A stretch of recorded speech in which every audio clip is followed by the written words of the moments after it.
Hello, Hi Hayden, how are you? I'm here. How's it going? Good. What's the weather doing? Is it raining still or is it better? It's just overcast. It's Rachel's birthday today as well. If you, Oh, what are you going to do for your wife's birthday?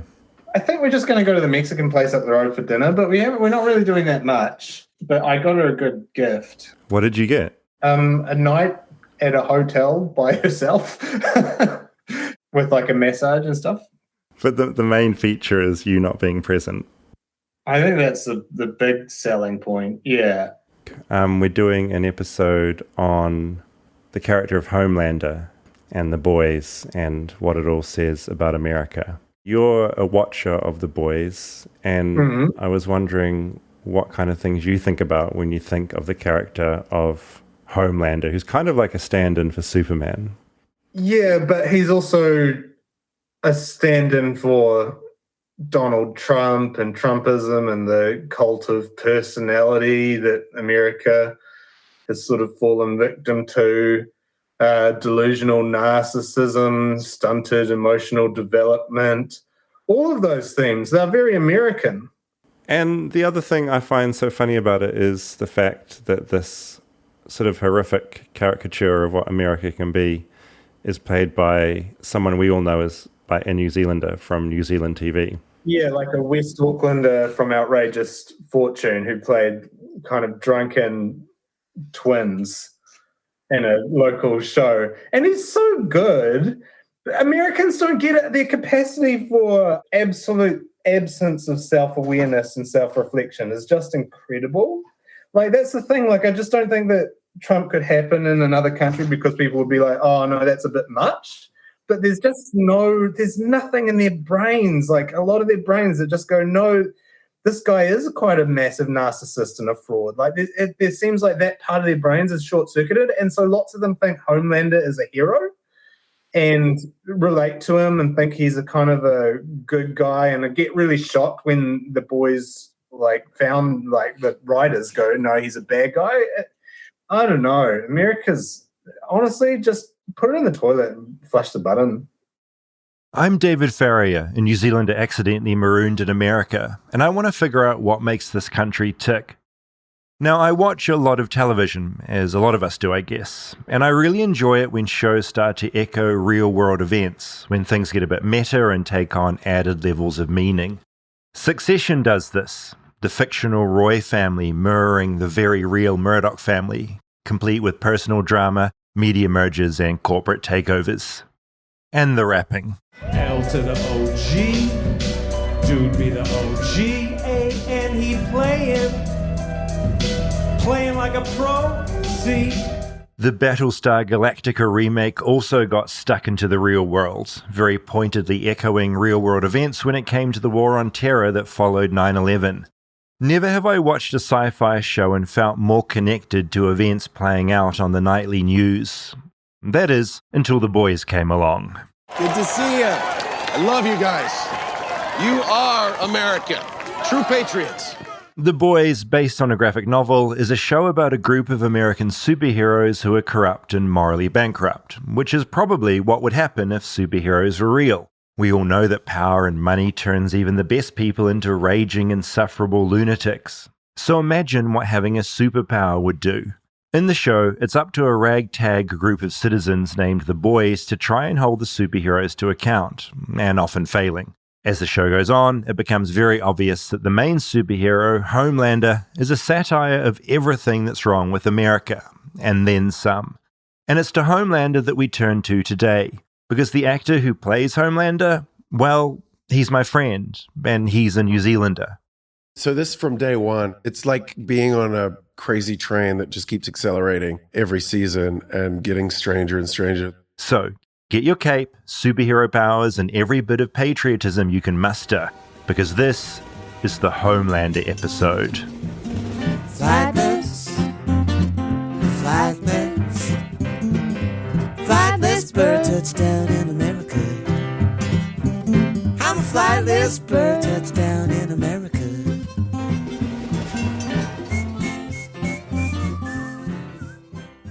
All right, just to start, for the record, in response to Hayden. Yeah, do you have any thoughts on his take on America? I mean, most of America understands Trump's narcissism. Yeah, a lot of them do, but then became president, and he also...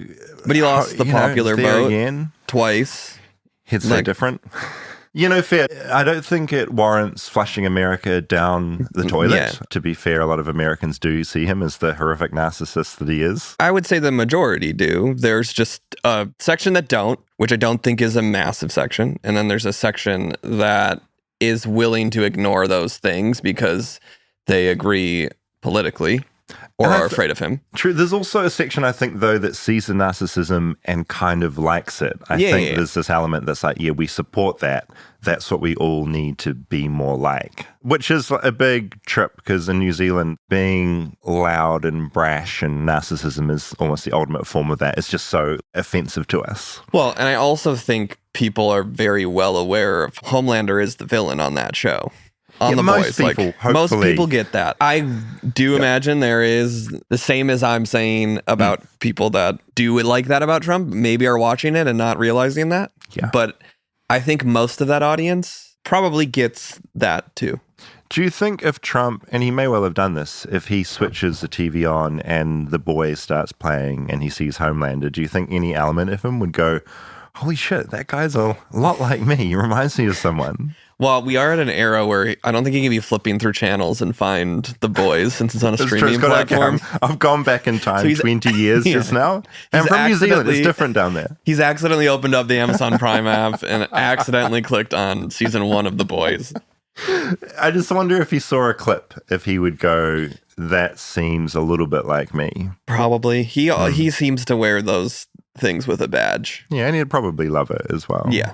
That's part of the narcissism is like, I don't give a fuck. That's who I am. Completely. Did you watch the debate? I had to turn it off at some point, but I watched the first half or so. Too long, or it just annoyed you? What was the turn-off point? I mean, I got it. I got the point of it. I got to him talking about how Democrats want to abort babies after they're born. Oh, yeah. They're born and then murdered immediately, apparently. Yep. I got him talking about how immigrants are eating pets. Yeah, eating cats and dogs. Are already remixed into a million memes that are flying around the internet. And then I got that we're forcing illegal immigrants in prisons to have transgender surgeries. Just can't help with the trans stuff. Got to throw it in as a boogeyman. Just Has to do it. Insane buzzword theory. It was a lot. Yeah, I didn't need to watch more of that. I went round to my friend's house, who's also a New Zealander, and we had mostly New Zealanders there and a couple of Americans. And I think we watched the whole thing just because it still feels such a big event. So it feels like almost, it's horrible to say, but sort of an entertaining hour and a half of television. So we sort of just sat down with dinner and just embedded. And yeah, it was a trip. Yeah. We went to dinner when the debate was on, and we went over to mess hall, and it was packed in there. Yeah. And we got up to the host stand, and I made the joke. I was like, oh, everyone's here for the debate? How did that go across?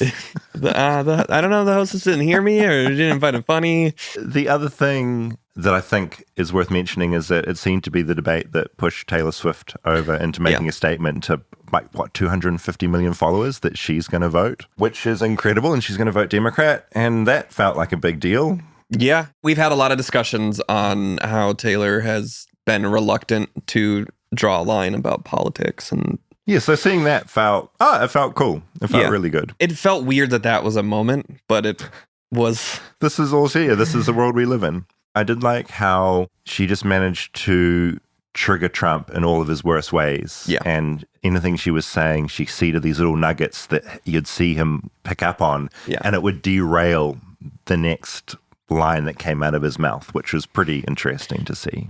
Well, in line with the narcissism and all of that, so Trump did tweet that people are saying big win tonight after that debate. That's his tweet? That's his tweet about the debate. Yeah, I mean, I think there was a big win, and I'd say it wasn't him. Yeah. But, like Homelander, you just spin it and... Yeah, and I did see a headline as well that there were still a lot of undecided voters that didn't see a clear win in that. It didn't affect them. You know, I think there's still this part of America that doesn't know who to vote for, and that debate didn't necessarily tip them, which I found interesting. Right. Yeah, I agree that people were going into that with their minds decided already. And 100%. And I certainly did. And it was just nice to see things weren't completely derailed. The fear is that he suddenly becomes competent and makes incredible points and wipes the floor. But that definitely didn't happen. I mean, that's never going to happen. Well, that or Kamala has a big misstep. Yeah, some big flub. Yeah. She did begin flustered at the beginning, but then got on pretty tightly. But yeah, that was fun. We'll come to some feedback at the end of the episode as usual. But I just want to quickly mention, in case people are missing it, I do want to keep it like an Easter egg. I just worry that some people are missing Calvin, that at the end of every episode, you talk to Calvin about the topic at hand. So at the end of the show, stick around because the theme song starts playing. That comes down and you hear a wonderful bit of Calvin. I think that's just worth mentioning. Calvin, I was watching the debate last night, and he... What did he think?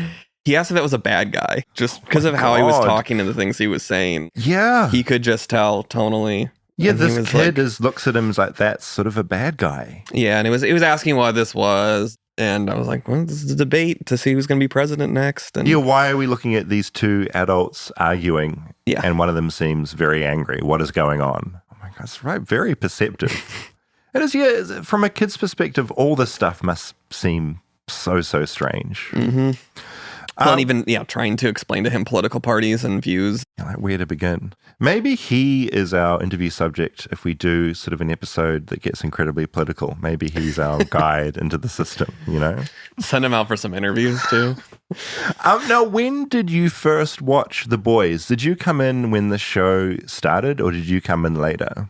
No, I watched the first season when it came out. What initially drew me to it was I knew it was Seth Rogen was an executive producer on it, and it was kind of this dark superhero show. I'm not big into the superhero shows. You're not like a big Marvel or DC person, right? No, you're not a superhero guy. I'm not anti any of those, and I'll occasionally go and see one, but I feel like they've kind of all become the same thing. So when this came out, I was excited that there was kind of a different tone and version of this, and I loved how raunchy and weird and so weird. Like one of the weirdest shows you'll watch. Incredibly violent, and just making the superheroes all terrible people. Yeah. Which is, I think, what would happen if you were granted those kind of powers. Most people would become horrifically evil people. Yeah, it weirdly seems like the most realistic version of a superhero show if it happened in the real world.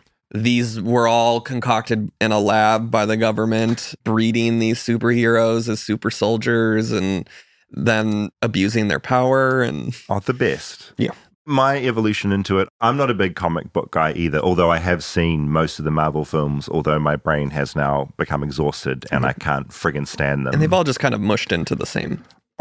There's too much of it. You know, it used to feel a little bit special when you got a film. Now, to understand a film, you have to have watched about 3 different series and the films to understand what the hell is going on. But I loved this comic series called Preacher. And then that got turned into a TV show. I like Preacher too. Yeah, when I read Preacher late, but because it was written and printed a long time ago. But I read it and then I went into a comic store in New Zealand and was like, where can I get more of this humor and this kind of takes? And he's like, oh, there's a new series called The Boys. You should read it. And so I was reading the comics. And so when the show was made, I was in heaven because like, this will clearly be for me. And then the bonus fact for me is you had these 2 New Zealanders starring in it. You've got Ant Starr, who plays Homelander, who we're talking to today. And then you've also got Carl Urban as Billy Butcher, who's a member of like the good guys. Yep. Which are they the good guys? That's also the fun thing about this show is that nothing's clear cut. Yeah. The good guys aren't necessarily that much better than these horrific superheroes. Yeah. But you're just seeing, you know, because I'm used to New Zealand TV. In New Zealand, and Hayden mentioned it at the beginning, we had the show called Outrageous Fortune, which was our biggest comedy drama. And Ant Starr played these 2 very different twins in it. Very like comedic role, but also a very dramatic role. And he had a hell of a lot of work because imagine being cast in a show and you were cast as 2 people in the same show. Yeah. So like the writers had a bit of like a nightmare coordinating all of this. But I know him from that. And then Carl's amazing in his own right as well. And I think if you haven't seen him in Judge Dredd, it's one of my favorite action films of all time. Well, I mean, the cast of the show is also just incredible. Oh. Like aside, because Anthony, I think we've talked about this, but he came from Banshees. Oh, another show we love. The Stars show, that the weird, like, dark, so dark, violent, like, kind of old boy fight scenes. Yeah. Alan Ball that created that, the True Blood guy. Is it? I hope I'm saying his name right. I'm just going to quickly check that now because that'll be a nightmare if I'm not. So Banshee. Okay, so it was executive produced by Alan Ball, who did 6 Feet Under as well. One of my favorite shows of all time, and True Blood. So yeah, he had his fingers in Banshee. Yeah. I loved that show. I loved Anthony on that. So good. And then Aya Cash from You're the Worst. Mm-hmm. Loved that show. Aaron from Kings of Summer, which is a really awesome movie. I haven't done Kings of Summer. I need to. It's really fun. It's really good. Jack Quaid. Jack great. Quaid. Yeah, a lot of heavy hitters. I think some people are put off by the extreme violence, and it is incredibly violent, but it's also so violent, it's not real. It's cartoonish in its execution. And they use it almost as like a joke. It's so violent and ridiculous. It's almost a bit that they're just leaning into at that point. And I'm just curious as well, because, you know, I was watching this in New Zealand originally, watching it with the knowledge of the political scene in the US, and then watching the show that was beginning to mirror it and then mirrored it more and more at different times. Do you like watching shows that do that are reflecting the real world, or do you find that as a distraction? Because I really love it. I think I have mixed feelings because I feel like House of Cards was similar. That's another one, of course. That was the first prestige show. Yeah, I think I like it. Netflix. I think I like it as it's happening. It's interesting, but then in my mind, it just goes to like, I can never watch this again because it's not going to be relevant if I try to revisit this in 10 years. Yeah, it's so attached to this time in life. Yeah, it's like watching a film where everyone's on an iPhone, but it's like an old iPhone. Like it immediately like transports you to like a weird place in your brain. But that said, I bet I want to say I can go back and watch House of Cards now because it's a little more loaded than that. Well, yeah, I mean, I loved that show at the time, but now, it's got a smarmy Kevin Spacey over the entire show. It slightly takes the joy out of it.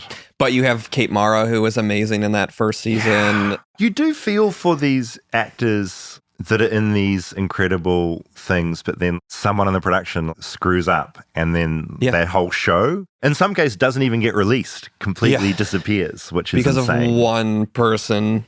Yeah. You have all of these people that spent years just with labor of love of this show. Yeah, just a wild part of pop culture that can happen. Or, you know, entire movies being shelved just so these giant corporations can get a tax cut.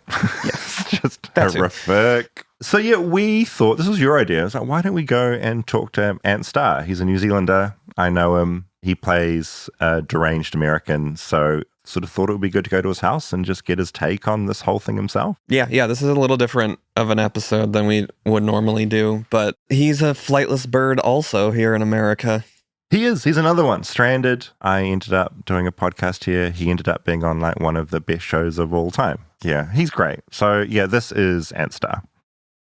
I'm stronger. I'm smarter. I'm better. I am better. If you don't watch the show, here are some things I think you need to know about the character of Homelander. He's a superhero that looks like a mix of Superman and Captain America, all square jaw, spandex, cape. Except he's truly evil, a psychopath and a narcissist. His public image is that he cares about the American people, but really he despises them. As the Nerdist wrote 5 years ago, he represents the very worst of America. So of course me and Rob had to go and talk to the man that plays him, New Zealander Ant Starr. I'm talking? How are these levels? Beautiful. Beautiful. Okay. Is it beautiful over here? Are they all beautiful? Beautiful.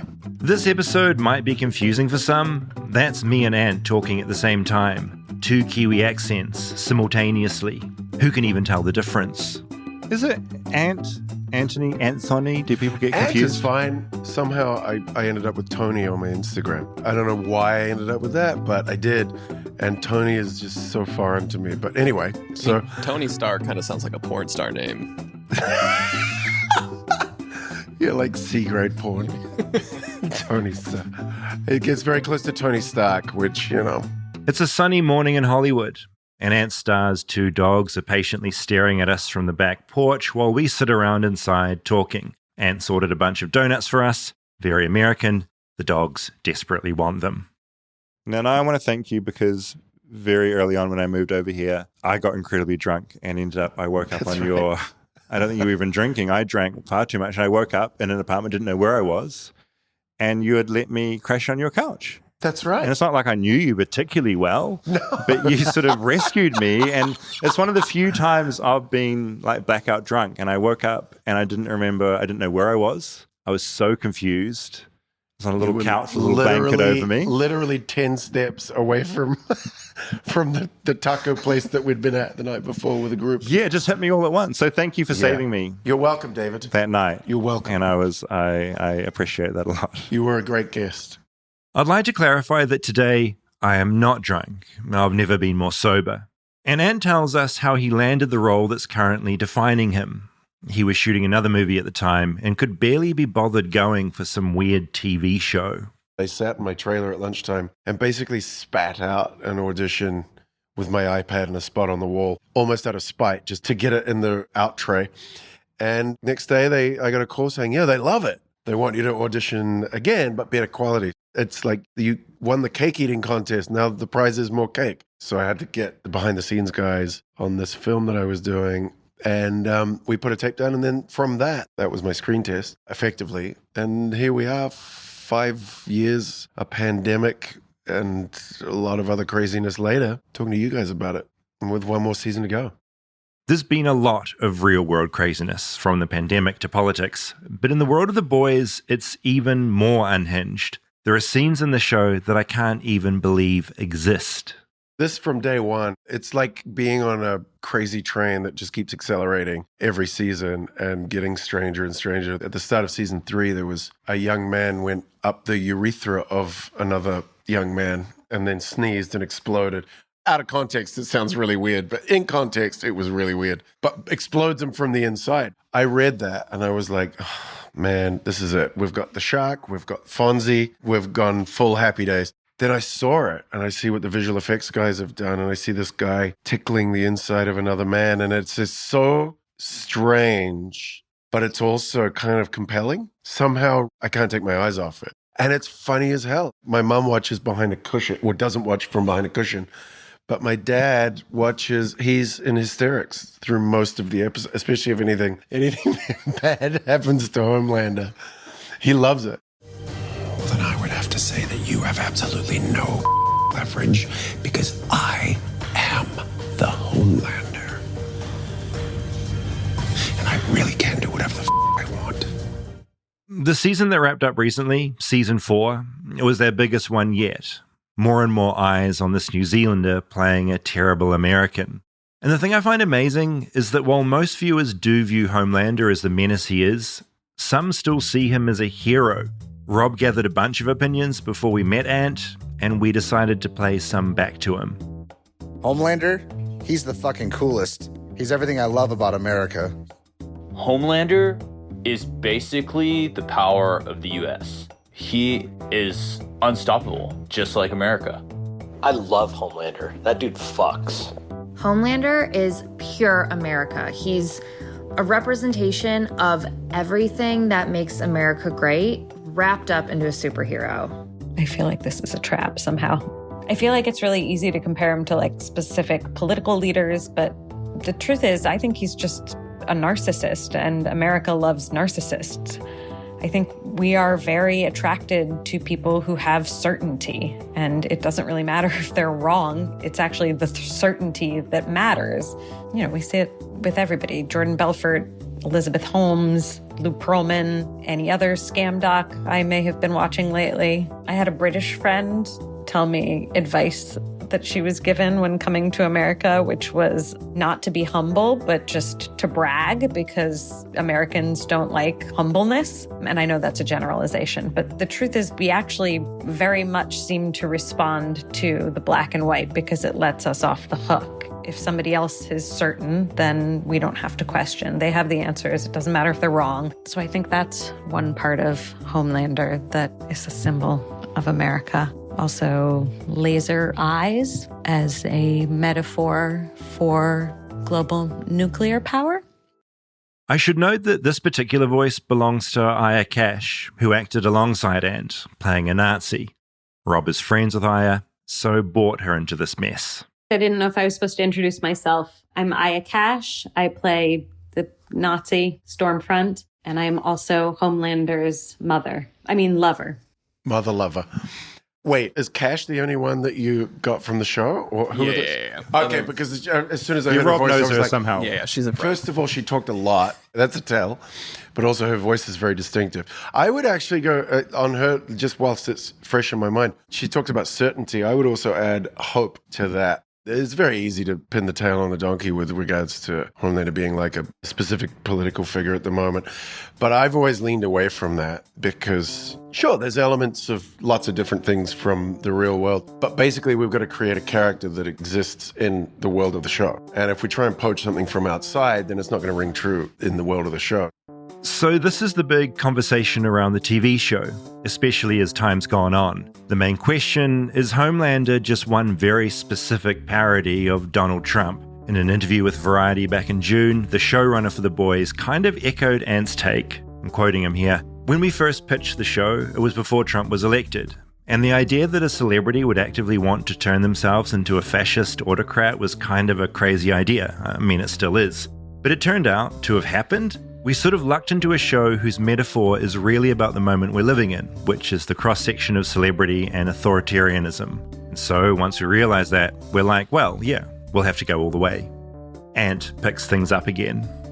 In the real world, and I think we echo this in the show, there's such a deep sense of dissatisfaction from a lot of people feeling left behind, feeling like the government/business elite have left them behind. And then you get any carnival barker that comes out and makes promises. It doesn't matter what they're saying. I agree that there's a certainty behind the way that politicians say what they say, but I also think anyone that gives you hope that your future is going to be better, that your kid's future is going to be better, you glom onto it because someone's actually paying attention to you and your needs and the fact that your needs haven't been met. And he's promising to do that. It doesn't matter if he's lying or not. It's that once you've removed hope, then what's your life about? And I think the certainty that he offers and the hope is why people glom onto them.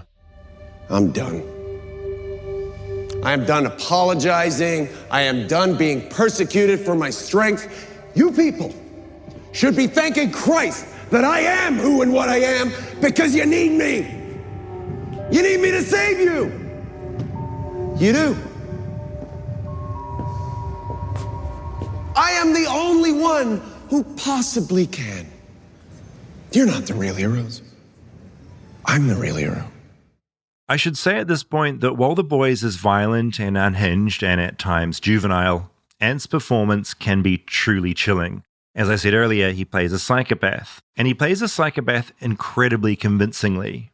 Walking around in America, do people recognize you as Homelander? Or are you different enough when you're walking around where people don't even clock it? Usually, especially in LA, with everyone's so worried about themselves, no one pays any attention to anyone else. I've really just slid under the radar. Well, that is until this later season got particularly popular. The show's audience grew by around 20%, and while it's hard to know why that is, I think it's probably got something to do with the fact story points are echoing real life a little bit too closely, like a plot point involving an assassination attempt on a president, which, for the record, was shot a long time before someone shot at Donald Trump. Strangely, the thing that everyone was worried about in that last episode in particular with the assassination attempt, I know we were all quite concerned. We didn't want to seem insensitive to that. And that there was stories about celebrities having to really backtrack because of loose comments or whatever. Strangely, I think it actually attracted people to the show. There was a disclaimer on the front of the episode, and then I think it ignited a bit more interest. And I think the season did as well because of the political stuff, which, there's a slice of the American pie hated on it, but the rest of the world actually enjoyed it. So it's usually favorable. Everyone's usually quite nice, especially to your face. Stay tuned for more Flightless Bird. We'll be right back after a word from our sponsors. Support for Flightless Bird comes from Helix. Now, a Helix mattress arrived at my front door about 3 years ago now, and man, Helix has really changed the way I think about getting a mattress. Instead of it being this huge stress, just getting one and finding one that is good for your body, it also just arrives incredibly quickly and helps you choose the right one that matches your body and your sleep style. You spend so much of your life sleeping, it's amazing having a mattress that actually enhances your life. The Helix lineup offers 20 unique mattresses, including their award-winning Luxe and Ultra Premium Elite collections. The Helix Plus, which is a mattress designed for big and tall sleepers, and they even have the Helix Kids mattress, designed for growing bodies and endorsed by child sleep experts. To find out what works for you, you just take the Helix Sleep Quiz and find the perfect mattress in under 2 minutes. And your personalized mattress is shipped straight to your front door, free of charge. They also offer a 100-night trial and a 10 to 15-year warranty to try out your new Helix mattress. Helix knows everyone is unique and everyone sleeps differently. That's why it has several different mattress models to choose from, each designed for specific sleep positions and feel preferences. I took the Helix Sleep Quiz and was matched with a midnight mattress because I wanted a mattress with a medium feel and I tend to sleep on my side. I've traveled a lot for my work in my life and I've slept on some really bad mattresses and even the odd couch. So having a Helix mattress was like a gift from the heavens to me as I settled into American life. Also, it's just really easy. It's delivered in a box straight to your door for free, and it comes with that 10 to 15-year warranty, depending on the model. Also, Helix has been awarded the #1 mattress picked by GQ, I love that magazine, and Wired magazine. Helix is offering 25% off all mattress orders and 2 free pillows for our listeners. Go to helixsleep.com/bird. That's helixsleep.com/bird. This is their best offer yet, and it won't last long. With Helix, better sleep starts now. Support for Flightless Bird comes from Blue Nile. Now, finding the right engagement ring for someone you love can be intimidating. You want the ring to be absolutely perfect, not just to your eyes, but to theirs as well. Probably more so theirs. There are also other considerations. You need something in your budget, plus you need something ethically sourced, which when it comes to diamonds is pretty important. For anyone on that journey right now, head to BlueNile.com. It's the original online jeweler since 1999. And on BlueNile.com, you can create a bigger, more brilliant piece than you can imagine at a price that you won't find anywhere else. That's because with Blue Nile's diamond price guarantee, they can meet or beat a competitor's price on a comparable diamond in most cases. They're committed to ensuring that the highest ethical standards are observed when sourcing diamonds and jewelry. And plus, they want everything to be perfect from the moment you start your ring search to years after it's on their finger. That's why they offer a 100% satisfaction guarantee with guaranteed free shipping and returns, then guaranteed service and repairs for life. And they don't want to spoil any surprises, so when they ship, it's insured and arrives in packaging that won't give away what's inside. In most cases, it can be delivered overnight. Now's the time to find a ring you'll keep forever. Right now, get 30% off select lab-grown diamonds and use code FLIGHT for $50 off your purchase of $500 or more at BlueNile.com. That's $50 off with code FLIGHT at BlueNile.com. BlueNile.com.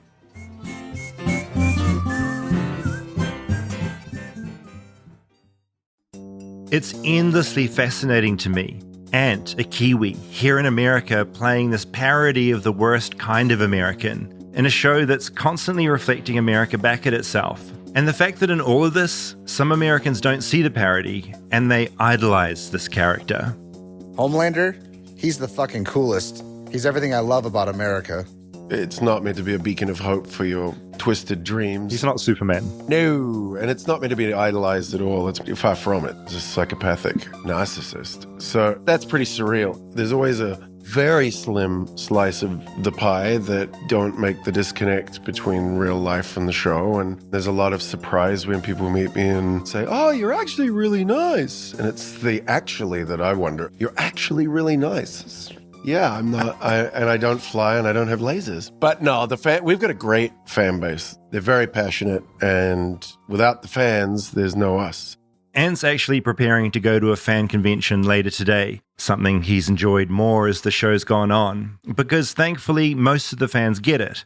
They get the humor, they get the parody, and they get all the fun meta subtext. I love going out and meeting our fans, especially at the conventions, the Comic-Cons and whatnot, because there's a level of authenticity with those fans, the comic book world, and that there's a lot of people that might have been left behind earlier on in their life, that get to rendezvous with all their buddies. And there's no pretense in that crowd at all. It's very genuine. And it's good meeting those people because they're super passionate. It's like pure as well, right? It's very pure, And also what I have noticed as well, there's a lot of people that I've met that have mental health issues as well. And there's a lot of people struggling, frankly. And it means a lot to them to come in. And so it's great meeting those people. And this is not a judgment or a condemnation on anyone else. But whenever I'm at those things or any fan event or any time we're interacting with people, I kind of bend over backwards to dress down, try and make sure that they realize, we're all the same. Some people, they want to dress up and there's this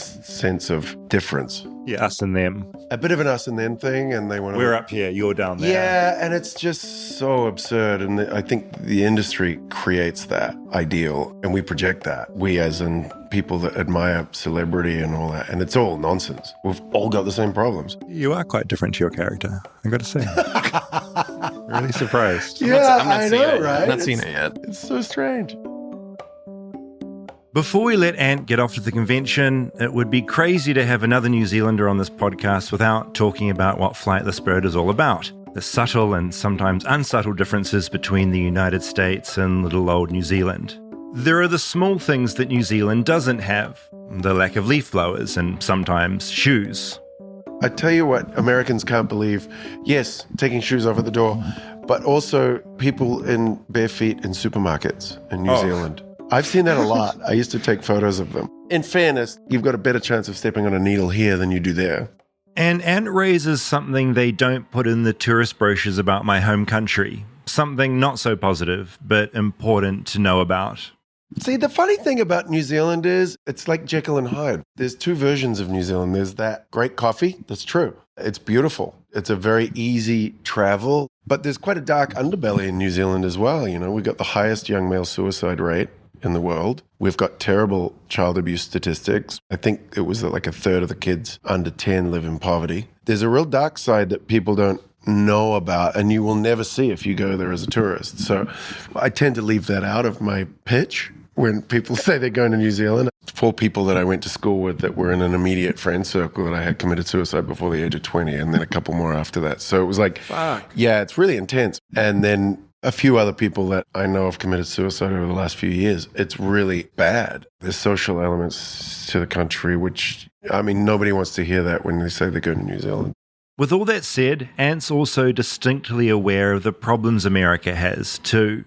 Like me, he's a bit more afraid of guns here in the US, and for him, it's with good reason. I'll tell you one thing that's never happened to me down there. I got robbed at gunpoint in my driveway. Oh, holy, that's horrific. Yeah, it sucked. I got followed home from a restaurant, and then I was on the phone, and there was a knock on the door, and there was 3 guys standing there with a Glock pointed at my head. Yeah, that sucked.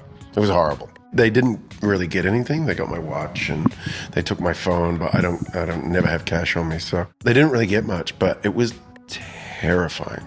Terrifying. Yeah, that's a pretty American experience. But it's not happened to me in New Zealand. Typical. That's all I'm going to say. I don't think it's typical over here because even a lot of the people that I know, that hasn't happened. Although I did run down the street in a panic because I didn't have my phone and I couldn't get no one was home and the neighbors. So I ran down the street and a guy came out of an alleyway and I said, I've been robbed. Have you got a phone I can borrow? And he said, no. And he goes, what happened? And I said, they put a gun to my head and they took my stuff. And I was hyperventilating and I leaned over, deep breaths, and he goes, yeah, it's really horrible when that happens. And I was like, wait, what? What do you mean when that happens? It was like, this has happened to this man more than once.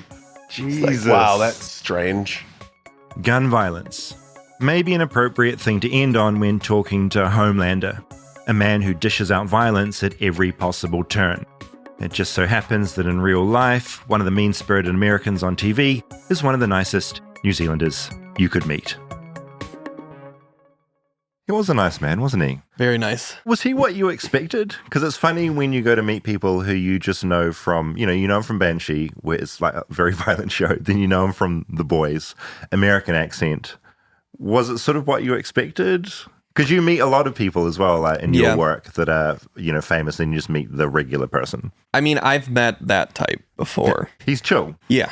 None of the pomp and craze. I think, I feel like whenever I've met, and I haven't met many, but if you meet people that are, famous, they either play into every stereotype you expect, or they are the opposite. They're just this like mellow, chill, very human person. And he's kind of that camp. Yeah, you guys are very similar.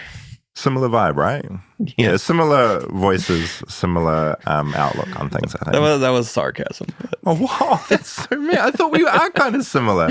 I mean, he's like much like cooler, but we're sort of similar like laid back bullshit.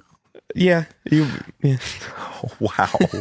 I like how you can still drag me into your bullshit. Like your deadpanness still gets me like at least twice a week. Sucks. Gonna learn one day. Poverty in New Zealand, it is a big problem. I just Googled the stats. There's 1 in every 8 children experience material hardship, which is still pretty high. And yeah, there is a super weird thing in New Zealand where you think Lord of the Rings and Flight of the Conchords and all good times, but we do have some pretty, I don't know, it's our isolation, just socially, we've got a way to go. And so there is a lot of child poverty, which sucks. Yeah, I mean, knowing you, I don't mean this as an insult. Here we go. I'm ready this time. I mean, there is this kind of niceness and friendliness of New Zealanders that I have witnessed with you and him. But then there is also this bleak undertone that is there too. And I think that's 100%. Representative of kind of what he was saying. Yeah, and I think that does come from just the genuine sort of the isolation that we have there geographically, and then also socially. I think we have some issues as well. And I think, that comes across in our outlook in general. And also, if you look at a lot of the films that come out, like The Piano is something I always go to, there is some really dark media that comes out of there as well. It's not all like Frodo bouncing around with a ring, Yeah. Any other thoughts on Ant's reflections on the character? I do find it interesting that he doesn't come out and double down. None of the creators double down and go, this is Trump the entire way. They take a much more, this is a metaphor. And maybe that's just giving the show some context outside of Trump because they don't want it just to be that. Yeah, I mean, I found it interesting kind of what Io was saying that Anthony echoed, that it's just this certainty and hope that people get from these types of characters. And to me, I think all that says is how much people are suffering and how much pain there is, that anyone that's speaking to them, they can find hope in. Yeah, it's that desperation for an answer, right? And someone in leadership to stand up and go, I see you and I can make your life better. And it doesn't matter if they're lying through their teeth. The fact they're saying it is appealing. Yeah, and the fact that people need that is also like very bleak and sad, that people are in a position where that's necessary and that all they can do is hope that this person's there to represent them. And I think it's what we touch on heaps in Armchair and Dangerous, the fact that when these outlandish conspiracy theories come up that are objectively bullshit, if they offer some explanation for why lives are so difficult here and, the fact that a deep state is pushing you down, you jump into that concept really quickly because it's, here's an explanation of why my life is terrible. And if there's a chance that I can take down the cabal or the deep state, then my life could be better. And it's that same, just being offered that little carrot, even if the carrot's like rotted and narcissistic and horrific, this metaphor is being really stretched, you'll still jump on it. Yeah, well, and it's just so predatory. Homelander is aware of this and that he's doing this, and he's taking advantage of these people that are looking to him for that, and he's leaning into it. That's the thing that always gets me with Trump as well, is he is, I was trying to keep it on Homelander so it wasn't as directly. I'm going straight back again. But I can't help it. You see someone that has so much power and wealth, and they're somehow making out that they are fighting for you, the little guy. It's such an odd thing. But maybe that's part of America as well. And we have in elements of New Zealand where people with money are seen somehow as aspirational. I think of megachurch leaders, like they're so rich and you're like, how can you give your money to these people and how can you admire them? But maybe it's an aspiration thing. It's like, wow, they're rich. Maybe I can be like that one day. Yeah, I mean, and it's the same with Homelander. Homelander's in his ivory tower and he's doesn't want people to touch him or be around him and finds the common folk gross. Yeah, like they disgust him in the show. But he also needs them and realizes that and placates to them as well. Plays them endlessly. Yeah, and just talking to him as well, I was reminded there are so many scenes in the show that if you just like the format of prestige TV and you like pushing what you see, there are just some scenes that are just so fun. And when that superhero does get like shrunken down to like ant size and like crawls up a man's urethra, and some of it's CG, some of it's practical effects. It's just incredibly funny, and I've never seen anything like it. Well, and then I it admire also that. turns gruesome because I think he sneezes and then goes back to full He size sneezes and go back to full size. Rips the person apart. Yeah, from the dick out. It's incredible stuff, and I recommend it just for that. Just for that, yeah. There's one more season to come, which I'm incredibly excited about. Yeah, I loved the new season. It somehow just keeps getting better and more pointed, more weird. And they're doing spin-offs too, which is great. Aya's getting her own show with Jensen Ackles. Oh, really? Yep. And he's from a show that I worshipped called Supernatural, which is like essentially the X-Files, but sexier. Actually, there's no show sexier than the X-Files. But I love Supernatural, so I'm a big fan of that guy. So I'm in for that. Another amazing thing that happened to me when I was watching the last season of The Boys is that the subtitle "I Hate You" got stamped onto my Amazon account and wouldn't leave. Yeah, you sent me that and I didn't really understand what was so basically happening. I was watching, I think it was a character of Kimiko, who she's a mute in the show and she signs, and so all her subtitles come up on screen whether you've got subtitles turned on or not. And what I think happened is she signed "I hate you," and "I hate you" just got stuck on my screen. And so it was for the rest of the episode.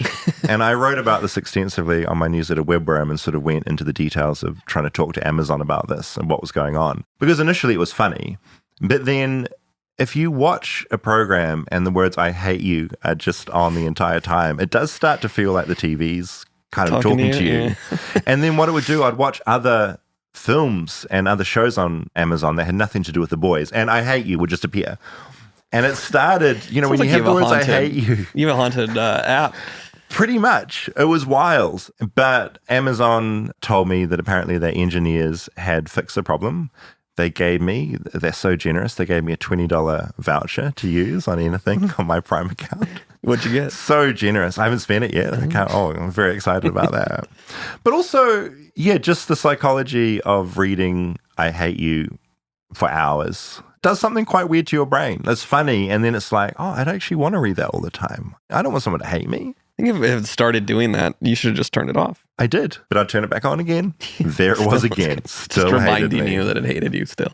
I just think at the end of whatever this flightless bird journey is, kind of the pie in the sky goal for you would be a New Zealander doing what Anthony did, playing kind of this symbol of America. I like that. He's the aspiration of what you, as a flightless bird trying to be an American, is trying to attain. That's what I'm aiming for. Yeah. Okay. I think anything short of that is a failure, though. Wow.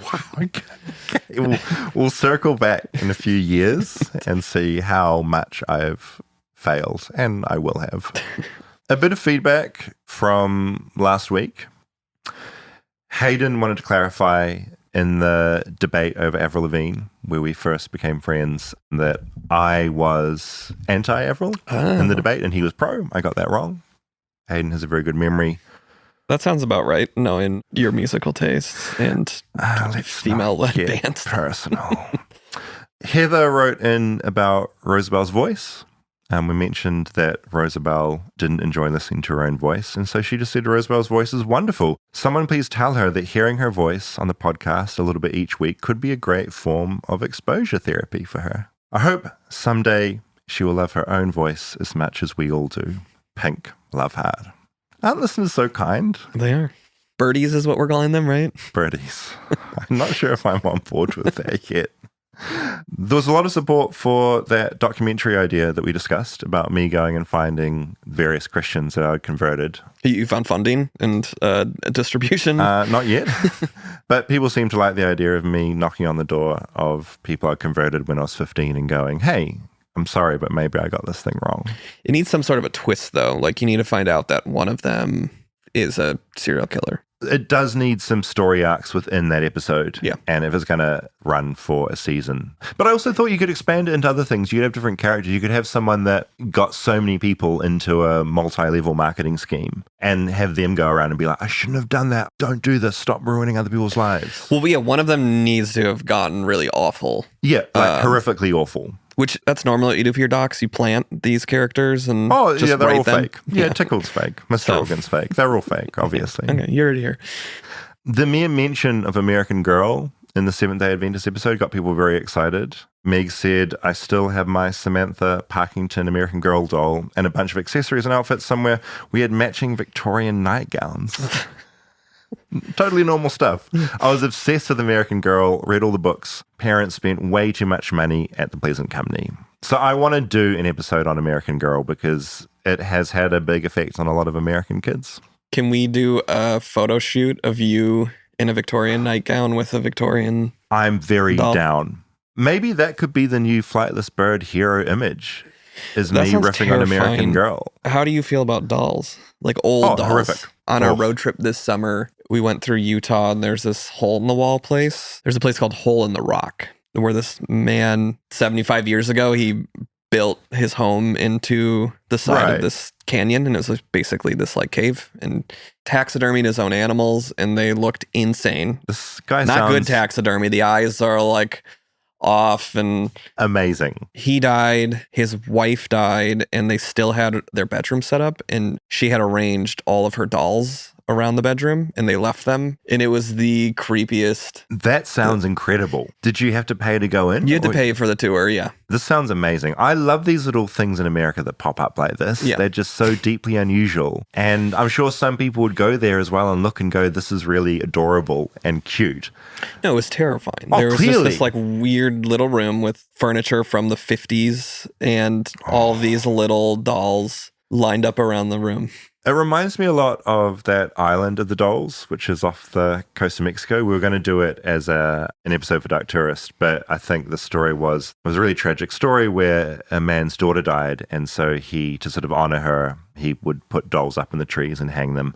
And then he passed away, and then other people just started bringing their old dolls and like hanging them in these trees. Oh no, he hung a lot of them. It was him that did it, and I think people have added since. And so much time has gone by that they have just decayed. They've rotted from the sun and from water and the ocean. And it is nightmarish.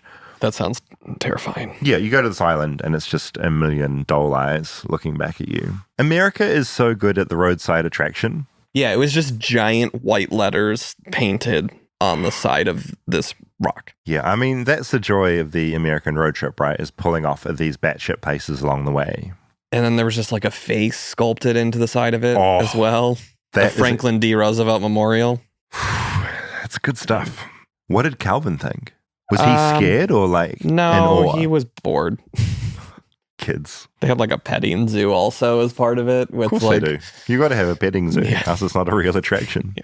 Colleen wrote about the whole Seventh-day Adventist experience. She loved haystacks. She said, I actually love my Adventist roots and only left because I didn't want to be part of an organized religion. And the church has definitely gone through some changes over the years. I think most denominations have some very odd origins. And today you can find varying churches within the system. My brother belongs to an SDA church that is LGBTQI friendly and is really about helping the community. Anyhow, great episode. Ben said, I still have haystacks once a month. They're good. Corn chips, beans cooked with onion and garlic, shredded cheese, chopped lettuce, diced tomato, and sour cream. Guacamole and diced cucumber if you're feeling a bit extra. I was raised a Civi. Love that. Yeah, that's Civi. good. Went to a Civi school and still help out here and there at the local church, but it's not something I identify as. I find the global church to be embarrassingly out of touch on important issues that impact my closest friends and family. As for it being a cult, well, the closer you get to the fundamentalist side of the spectrum, the stricter the belief system becomes. I don't doubt there are some SGA communities out there that would probably fall into that category, but the church as a whole, nah, I don't get that vibe. Great chat, enjoyed it. Had some minor flashbacks to some super intense missionary stories as well.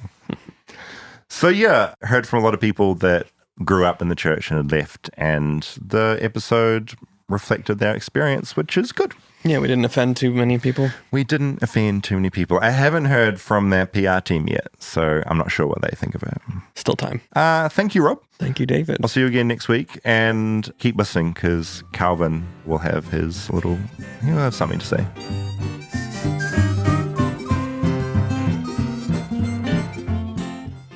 All right, Calvin, I want you to tell me what you think of this person I'm about to show you a photo of. Okay. The suit looks like Superman. Do you think he looks like a good guy or a bad guy? Bad guy. Yeah? Why does he look like a bad guy? His grin looks like a bad guy, and it looks like he just beated someone. What would you do if you saw him on the street? Run away and be afraid of him. Yeah. Like and subscribe.